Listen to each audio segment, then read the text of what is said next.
Let's get started. It's my pleasure to introduce our speaker, Bruce.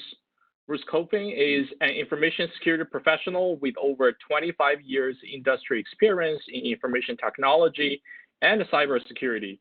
He's currently the Chief Information Security Officer for the City of Chicago. Prior to joining the City of Chicago, Mr. Coping held information security positions at Bank of America and at consulting firm Accenture. Mr. Coping holds the Certified Information System Security Professional CISSP certification. Without further ado, let's welcome Bruce. All right. Well, thank you very much, and thank you for the opportunity to present with you today. Can you hear me? Yes. Students, I'm going to unmute your mics right now, so if you can go ahead and introduce yourself and then mute yourself, that'd be great. Yeah, fantastic. Yeah, it'd be great if folks would take an opportunity to introduce themselves. Here, let me get through my. Let me make sure I'm great. So yeah, so what I want to cover today is, as the title suggests, challenges and rewards of working in the public sector within cybersecurity, and some tips on building a successful career, whether it's in the cyberspace or otherwise. So a little bit about myself. I graduated from Bradley University in 1994 with a degree in computer information systems. That was in the Department of Computer Science. There were kind of two paths you could take. You could go down the core CS path and essentially wind up with a math minor, or you could go down core CS courses and wind up with a business minor. So I took the business minor path. After that, I wound up at Anderson Consulting out of college, which turned into Accenture. Spent 12 plus years there. Before there was a security practice, doing network solutions, and then moved into the security practice, and then eventually ran and managed business alliances for the security practice for Accenture. After that, I went to what became Bank of America. It was ABN AMRO North America, which is a Dutch bank which owned LaSalle Bank locally, being the program manager for what was it? It's basically the security practice. I forget the acronym we used.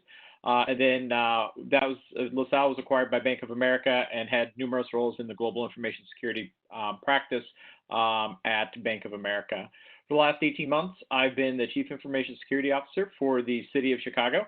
I have a small team here in Chicago. We work closely with our IT service provider in providing security services to the organization.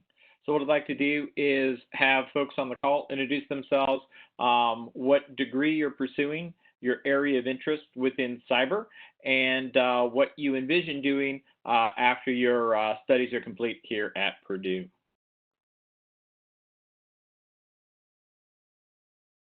I guess I'll start. My name is Jack Zimmer. I am a junior cybersecurity major at the Polytechnic School. I have an interest in offensive security, specifically offensive network security and offensive wireless security. And I help run the CTF team at Purdue called Boilers. In the future, I want to work initially in more of a red team security role and just do security testing for companies, and then I want to move into a more long-term security administration role in the future. Okay, fantastic. Great to meet you.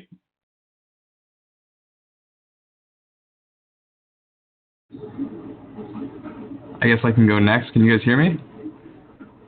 Yes. Awesome. I'm Ryan Hennessy, also a junior undergrad, and I'm trying to get a computer science degree. I'm also one of the CTF club officers of Boilers, and I'm interested in security. Red team is always cool, but still trying to figure out what exactly I want to do. Okay, fantastic. So I'll head next if you guys don't mind. My name is Vijay, and I'm currently pursuing a PhD in information security and assurance here at Purdue. And Bruce, I noticed that you mentioned you worked in Accenture. I worked for around 18 months in Accenture as a full stack developer as well. So actually, I have a question for you. Did you work in ASOC? I know Accenture takes their security seriously. I'm sorry, what was the question again? Did you work in ASOC, the Accenture Security Operations Center, in a sort of management role? So I left Accenture in 2005. Okay. So, obviously a lot has changed over there since then. And right. it's grown a great deal. So at the time, CIO, the internal organization was called CIO. And with CIO, there was the security, or the internal security team. Oh, okay. Coincidentally, actually, I worked for CIO as well, for an internal project where the HR was the client, worked on HRMS. But it was nice knowing that. Thank you. Welcome.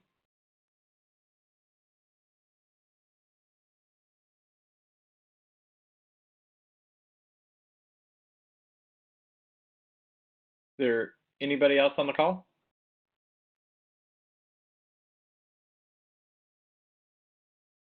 Maybe they're just bashful. There's a few that I recognize that are on the call, but we'll. All right, fair enough. Well, I just want to get a sense for who was on. If we were in the room, I'd go around and ask folks to introduce yourself.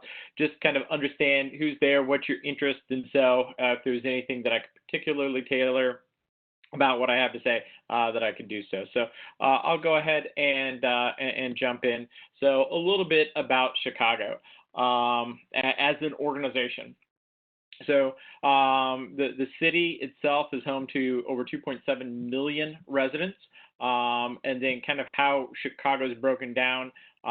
Chicago is big on neighborhoods. So we've got over 100 neighborhoods. So people in Chicago kind of identify with where they live. And so people will ask, oh, well, you live in the city. Oh, you live in Chicago. Oh, where in Chicago? Do you live, in the city, like really in Chicago, or do you just live in a suburb? So, folks that if you grew up in Chicago, whether you grew up in Schaumburg or somewhere else. So, but in the city, people identify a great deal with their neighborhood. For example, I live in Lakeview. One of the interesting facts, and I'll touch upon this later, is that in order to work for the city of Chicago, you have to live in the city of Chicago. So you definitely have that community spirit of the folks that are working for the city. And then in terms of the broader urban area, it's the third largest urban area in the country. Chicago is also currently the third largest city. I say currently because Houston is fighting a great deal to take over third place. And I'd argue that they've got a bit of urban sprawl there, but we'll do our best to hold our own. And then some things about Chicago as a company, as a corporate entity, as an organization. So the city, in terms of the services we provide, is made up of the city core and a number of what we call sister agencies. So when you look at what my purview is from an information security standpoint is the city core. So we have sister agencies that cover public schools, that cover transportation, that cover our parks and our department of buildings. So there's some other groups that are outside of what I have purview over from a security perspective. But that leaves a lot in the core. It leaves public safety. It leaves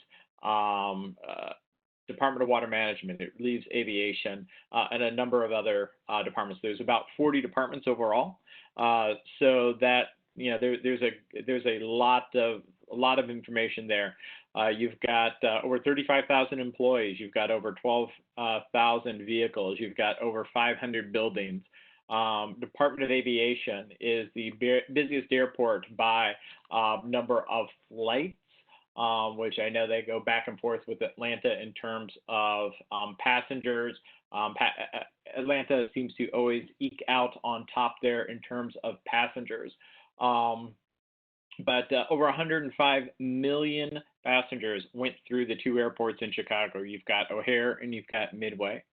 Then you've got another interesting department is Department of Water Management. Serves over almost 5.5 million customers, 225 municipalities, and provides water to almost half of the state of Illinois, producing over 750 million gallons of water per day. And between our two water filtration plants, we've got capacity to produce and to distribute 2 billion gallons of water a day. So our primary water treatment facility is the largest water filtration plant in the world. So you've got a lot of things going on that are very diverse. One of the comparisons I like to make or say is like in one of my first week or two on the job, I spent the morning at our water management department understanding their business requirements, and then in the afternoon, completely different end of the spectrum, spent the afternoon with our Department of Public Health and understanding what their business requirements are. So you've got a wide variety of different businesses that come together to form services that we provide to our constituents. So it's understanding those unique business needs and what security means for each of those groups and being able to provide services that meet the needs of those groups. So that's just a little bit about Chicago. What I want to cover is rewards and challenges of working in the public sector. The public sector has some things that make it different from working in the private sector. Private sector being companies that are out there. Public sector, I don't think a lot of people think about public sector maybe first in terms of career opportunities. And I want to change that a little bit. So what I want to talk about today is applying cyber to the public sector, to your municipalities, to your state government. I won't touch on federal as I don't have much experience there, but I work very closely with our state CISO and as well as our county CISO. So understanding the problems that are somewhat unique to the public sector and how they also provide opportunities that are there as well. So in terms of challenges, I think it's not saying something too out or extreme that in the government space, funding is always a challenge. We are dependent upon taxpayer dollars to produce the services that we deploy. And, as a taxpayer myself, I want my taxes to be reasonable. So the other thing is, you're very conscious of each dollar that you're spending is a taxpayer dollar. So how does that translate to what you can deliver from a cyber perspective? That means that you need to be cautious and careful about the controls that you are deploying. We follow the NIST model and work with the Cybersecurity Framework in terms of the services that we define and that we're offering to the rest of the organization. Since we are a public entity and NIST is, at least for the United States, is the primary governmental kind of standards body, it obviously makes sense to adhere to and follow NIST, whether that be the 853 series of 800-53 series of controls or the cybersecurity framework. Those are the things that we are modeling our program after and building controls off of. following that thread there a little bit, when it comes to funding, that challenge goes through to salaries that you're able to offer. In some cases, it's very challenging to be competitive with the private sector in terms of salaries, and things such as travel and training can get scrutinized. It's scrutinized on the private sector. I've spent time there as well for the majority of my career, but it does get a very close eye in the public sector, as really it should, because again, you're spending taxpayer dollars. So being able to work within those constraints and being able to develop services and capabilities to deliver to the rest of the organization to protect the assets, to protect your data, to protect your systems becomes critical. So that's one challenge that you see a great deal. The next challenge that I want to speak about is around transparency. So in the government space, there's a concept called the Freedom of Information Act, or FOIA. What this is legislation at the state level that says that the information that you produce really isn't yours. It's the taxpayers. So at a private organization, at a corporation, if somebody were to walk up to you and say, hey, I want to know about XYZ about your security program, you probably tell them to take a hike. But in the public sector, there are certain things that you do need to produce, to share. There are exclusions in each state's law around security. So there are opportunities that you can say, you know what, that is protected by certain exclusions in the law, but that isn't a brush that you can paint with broadly. They are very narrowly defined. So you do have to be aware of those transparency requirements as you're building your security controls, and keep in mind that people can come and ask for certain things. So again, for each state, those laws are specific. So if you're running an organization, say in Indiana versus Illinois, you're going to have different rules against which you have to play by. But those things do come into play when you're talking about the controls that you're defining for your organization. And then, but there's very specific and very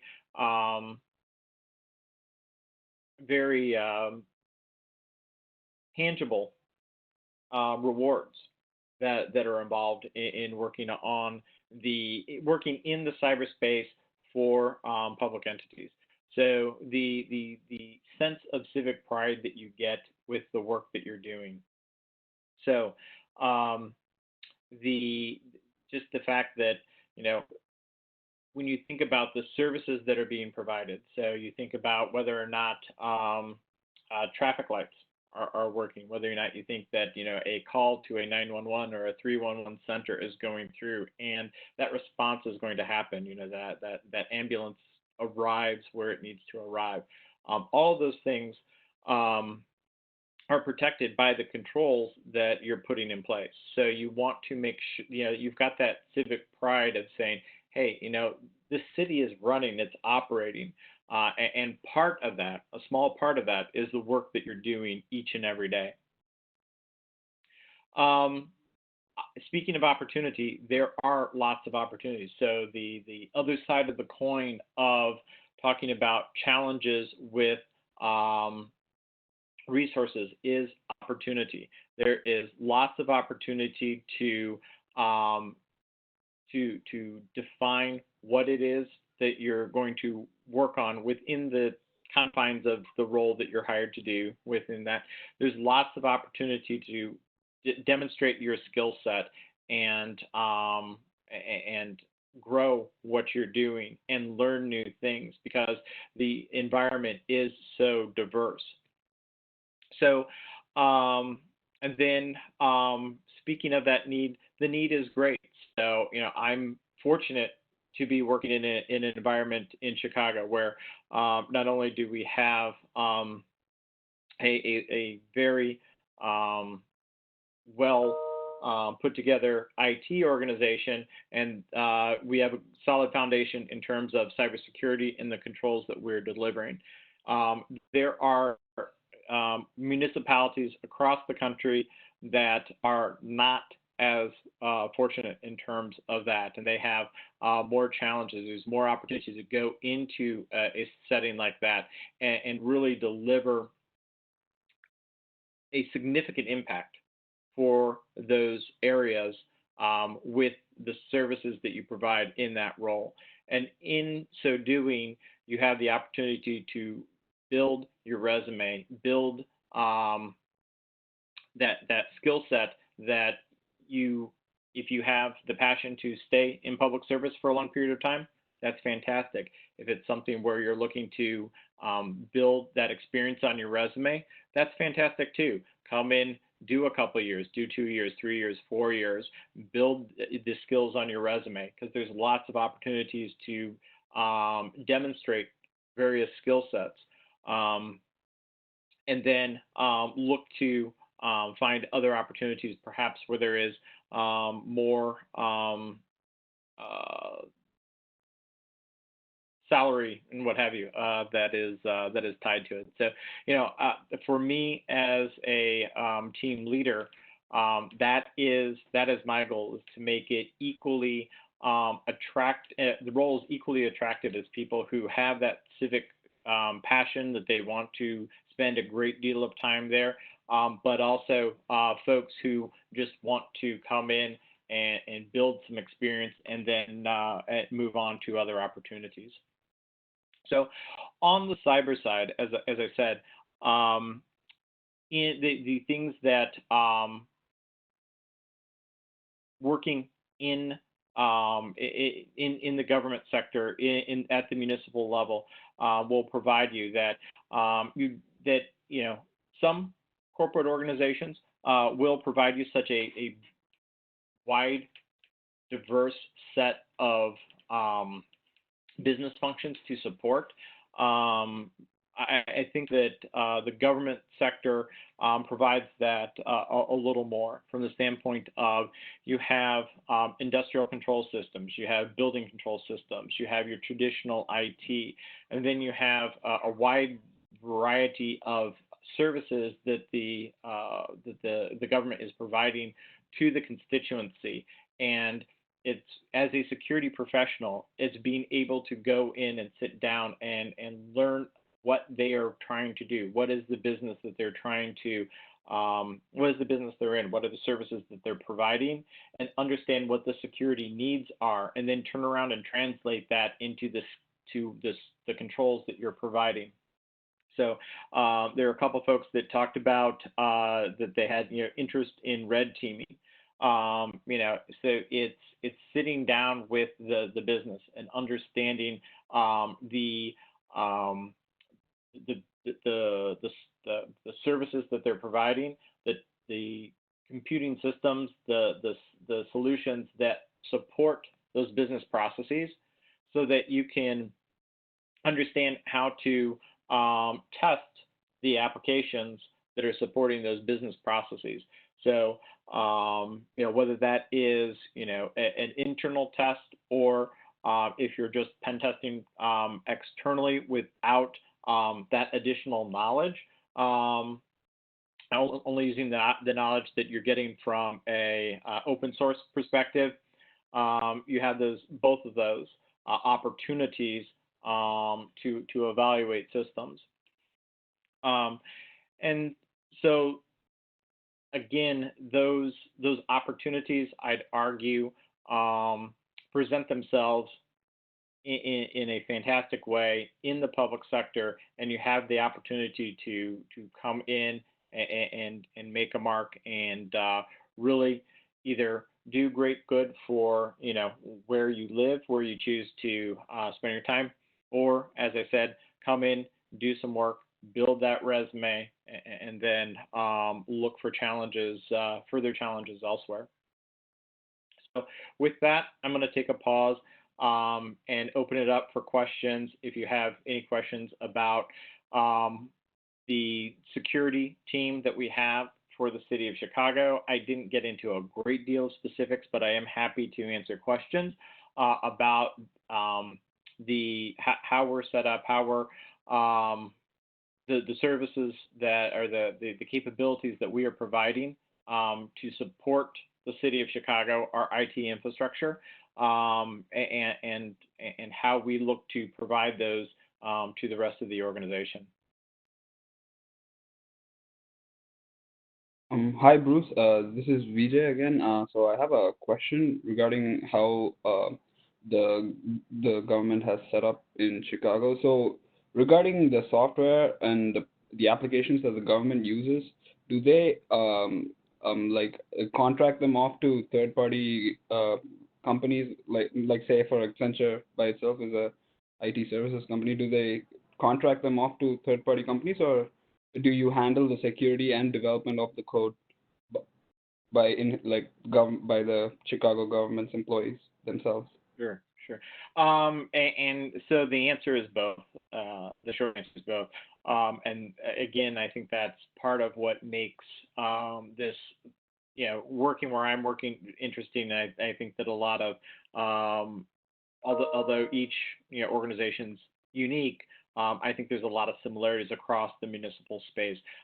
You get a mix of everything. So from a security practitioner perspective, you get the opportunity to hone your skills across a wide variety of situations. So you've got some solutions that are built and coded in-house. You've got some solutions that are built, coded, and maintained by third parties, and you also have a fair number of package solutions or SaaS solutions. So you get a wide variety, where and I think that provides the opportunity to test your skills and build your skills in a way that is somewhat unique. Thank you so much.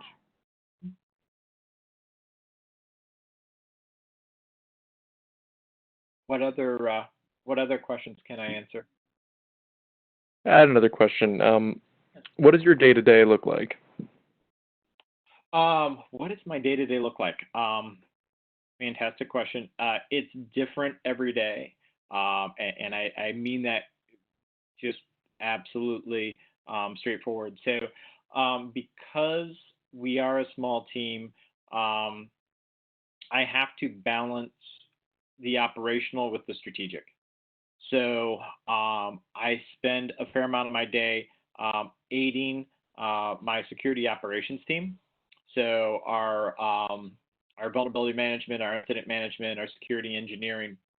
So whether that is responding to the latest phishing threat or things that we're seeing coming in through our various controls, whether that is helping the security operations team or our governance, risk, and compliance folks engage with the departments and bring the services that we have to bear for those departments and help be that interface between the business and the technical.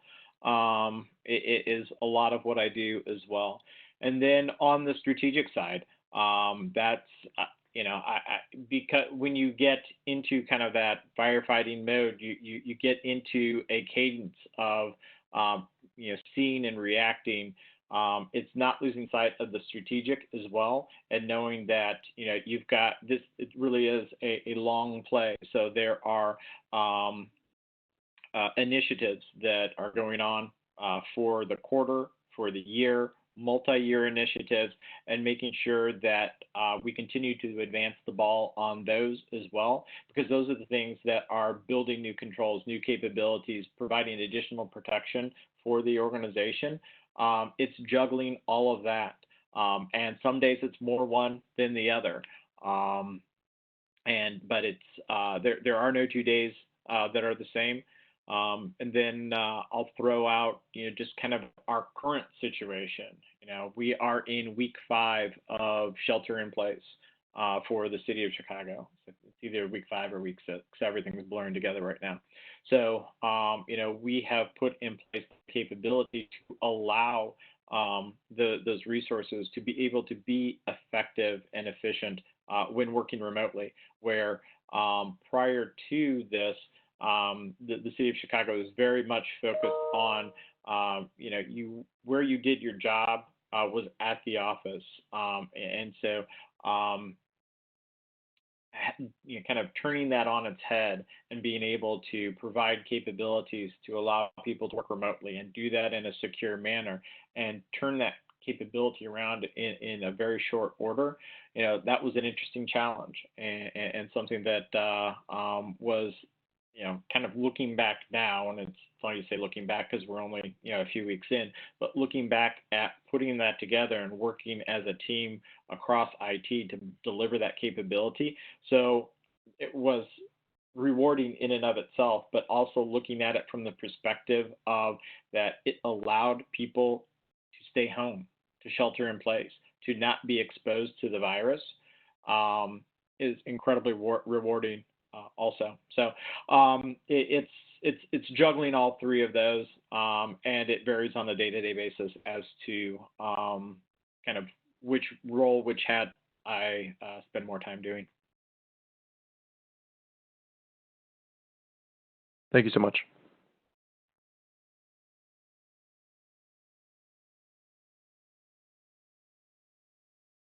What other questions are out there at this point?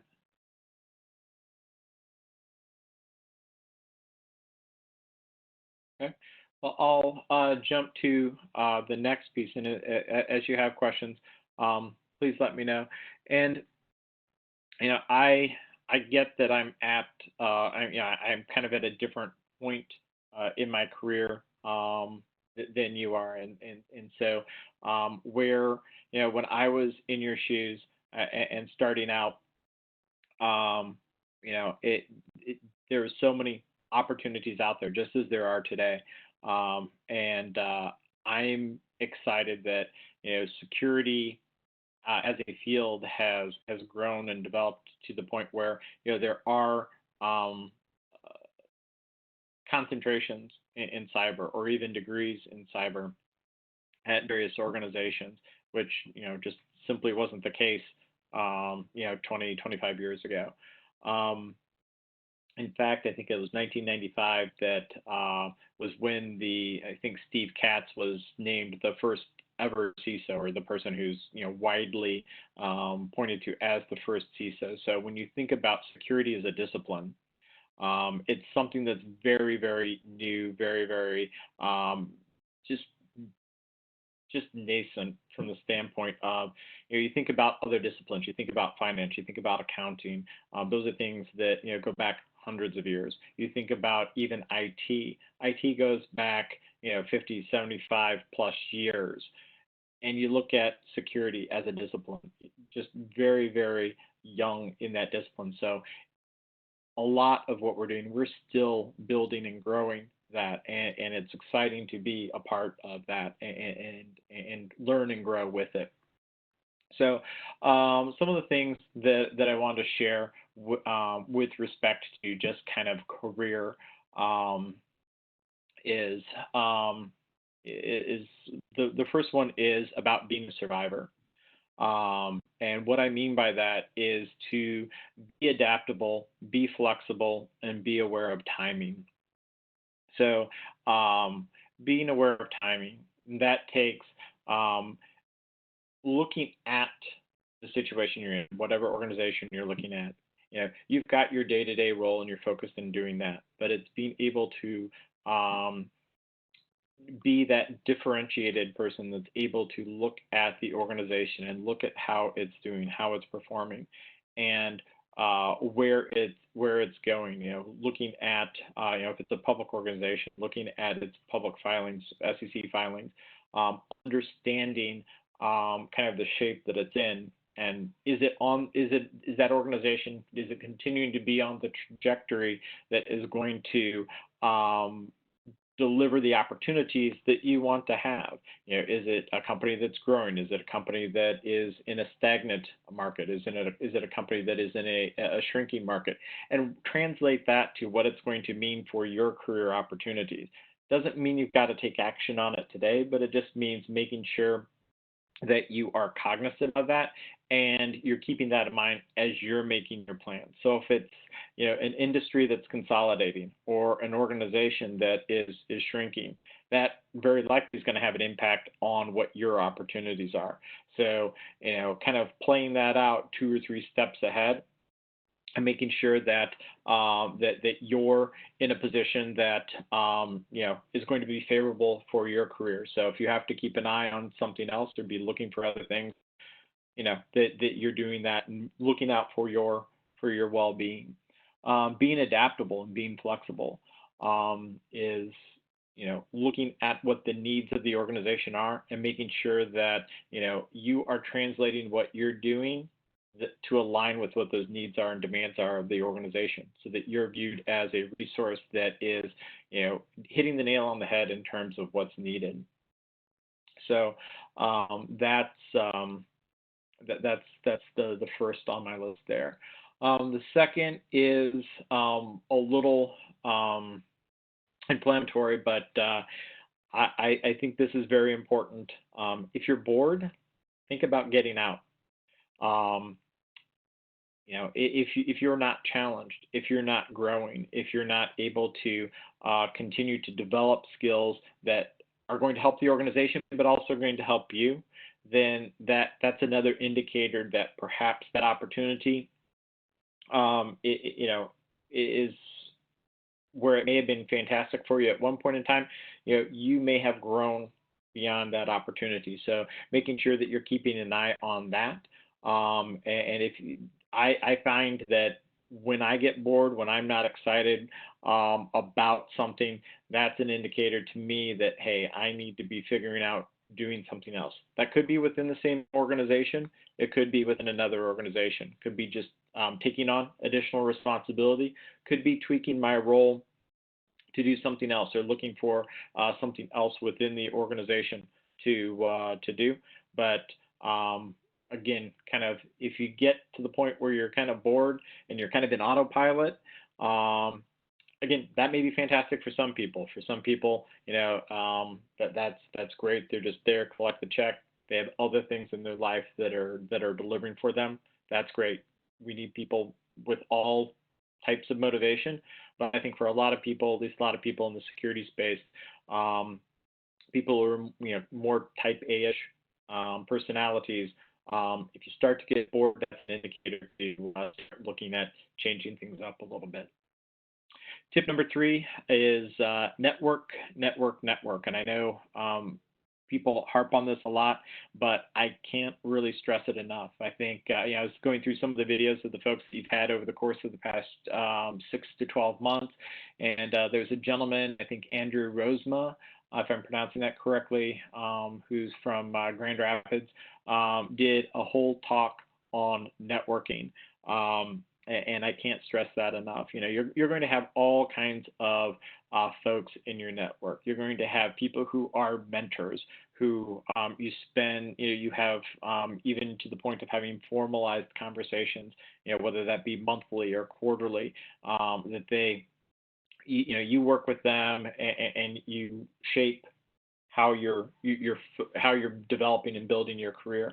And it could, all the way through people that you've met a couple of times, you've worked with, you don't have a close relationship with, but you just don't know when these people are going to come in and out of your orbit.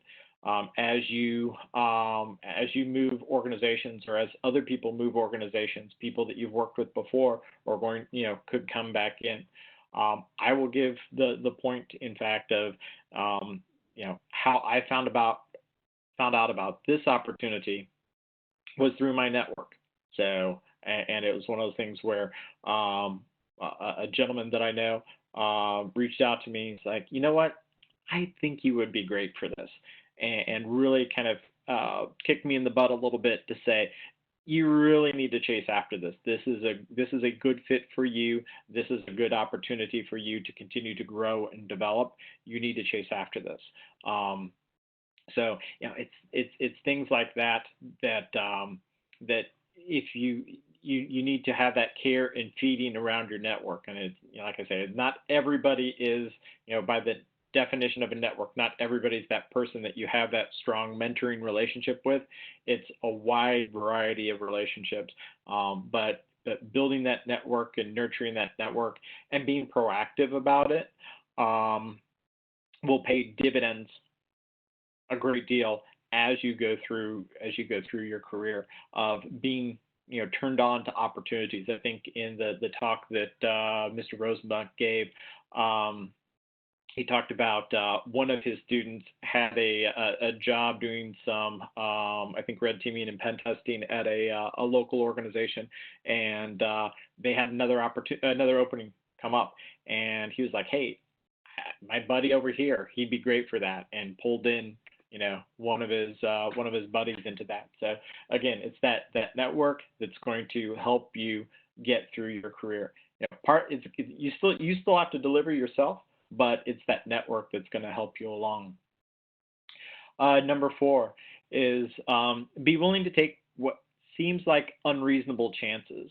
They have to be calculated. Not advocating being reckless, but it's being willing to go after something that either part of you feels a little uncomfortable about, or whether that be the position or the organization. Obviously do your homework, but be willing to take a chance on something that feels uncomfortable, because those are the opportunities of growth. If you're looking at something and you feel very comfortable and you're like, yeah, I can nail that, there's probably not a lot of growth opportunity there for you to stretch you either in your technical capabilities or your business acumen or a particular industry.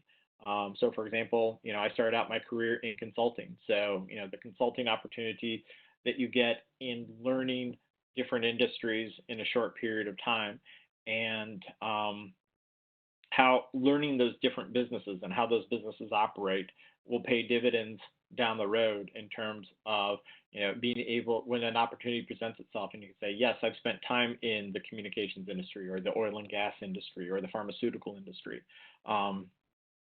That being able to learn those different types of businesses and the lessons that will pay dividends later in terms of how you can look at a problem and dissect that problem and bring that knowledge to the table is fantastic.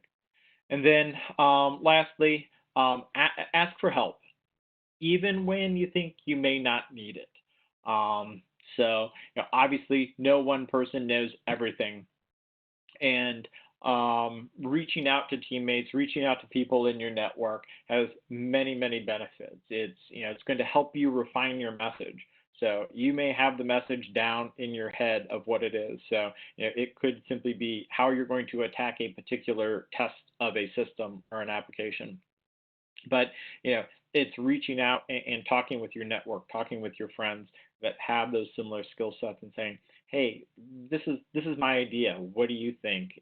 What could I do differently? How could I look at or tackle this differently? Different angle you can take on something, or how you can communicate something different in your report to make sure that you're clearly communicating back to the stakeholders what it is you discovered and recommendations on how to remediate. It helps give you confidence that you're on the right path. I do this a lot of times. I reach out to folks and I ask, hey, what are your thoughts on this? Or here's something that I've drafted. What are your thoughts? And I encourage people to kind of be a little mean about it. Just saying, hey, yeah, it's great job, doesn't add a lot of value. Getting that constructive feedback that sometimes beats it up a little bit is going to improve the work that you do for that deliverable, but also going forward. And it has a benefit as well, that it makes the person that you reached out to feel good that you reached out to them and asked them for their input. People like that. People enjoy being sought out and saying, hey, I had something valuable to add, and they reached out to me. So you're building that relationship with that person as well. So, and it helps it helps grow your leadership skills and makes you a better leader. And people view you in that position and value what you have to say, because the message that you've delivered, whether that's in a document, in an email, in a report, or in a presentation, has been you've gone through that sounding board process, and it's improved that message. So again, my advice is, be a survivor, be adaptable, be flexible, look for opportunities. If you're bored, start thinking about, is that the right situation? Are there things either there that you can change, tweak, add to your responsibilities, different roles that you could take? But you probably should mix something up so that you continue to learn, so you continue to grow. Network. For those of us that are extroverts, the ENTJs, that comes naturally. For those of us on the I side of things, like myself, that doesn't come naturally. It doesn't come naturally to put myself out there and talk with people and get in front of them. But you've got to do it. You've got to get out there and build that network. That's what's going to help strengthen your career. Be willing to take what seems like unreasonable chances. If you feel a little uncomfortable about it, there's growth opportunities there. And then lastly, ask for help, even in opportunities where you don't think that you need it, because it's going to help improve whatever it is you're doing, and it's going to help others. It's going to make somebody else's day. They're going to feel good about, hey, somebody, so and so reached out, thought enough about my opinion to seek it out. So it's got that dual benefit there. So those are the points that I wanted to cover today. I want to open it up again for questions, whether it be anything about what I've covered today, anything from my history, whether it's what I'm doing now at the City of Chicago, Bank of America, Accenture. I certainly want to open it up to all of you. And if there's something that I can share, if there's just one nugget that helps, that you can take out of the presentation today that's helpful, that's a win. So I certainly want to, provide, if you've got some questions that I can help with.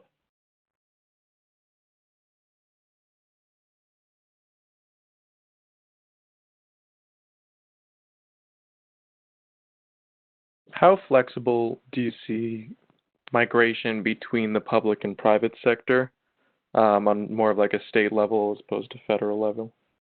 I know there's a gap. Sure, like migrating transitioning your career from one to the other? Yeah, because I know that's a little bit more difficult if you're working federally as opposed to just general state and city government. Yeah, I think federal is a bit of a beast of itself, but on the state and local level, I'd say that there's not. I've not noticed any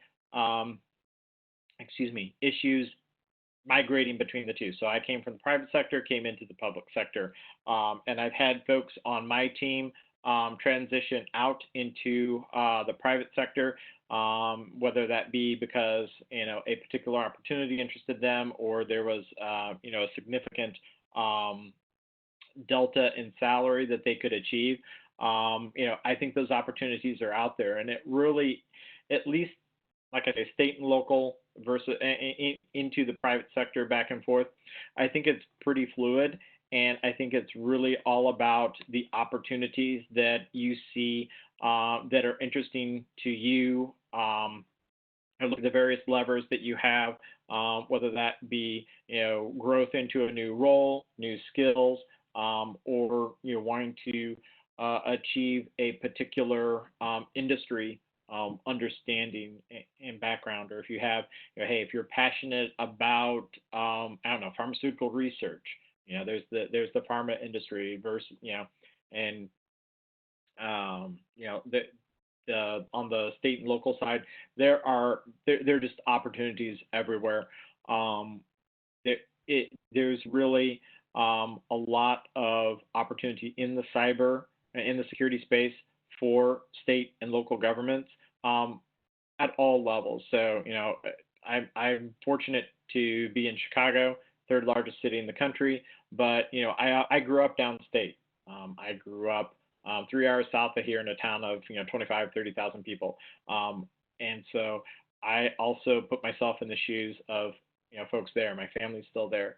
And I think about, you know, how their needs are similar and different from the needs of a city like Chicago, but their capability to fulfill those needs is very, very different. And the ability to get people with strong skill sets to some of these, you know, smaller areas is challenging. So the needs everywhere, there's opportunity everywhere. So I think that it's just a question of what you would like to do and where you'd like to go, how you would like to grow your career. I think the opportunities are everywhere.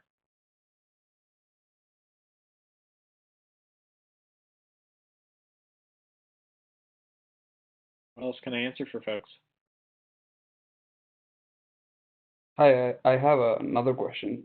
So it's about your work with the city of Chicago, and let me know if I'm poking my nose too far into like government matters, but I just want to know how the development cycle works with the city of Chicago, and where exactly does the security team step in to do their work, like say in the integration and deployment, or in the beginning, like training the developers to code securely. I just want to know how things work. Sure, certainly. Great question.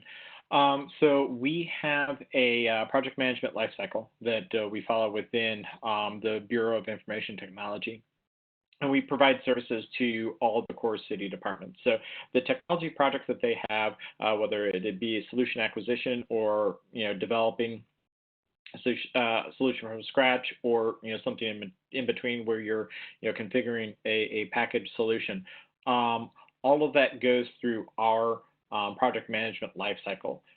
And my security team is integrated into that project management lifecycle at various stages from the beginning all the way through the end, such that so that we are providing input at the right stages where it's needed. So that's how things are designed. That's how we support that.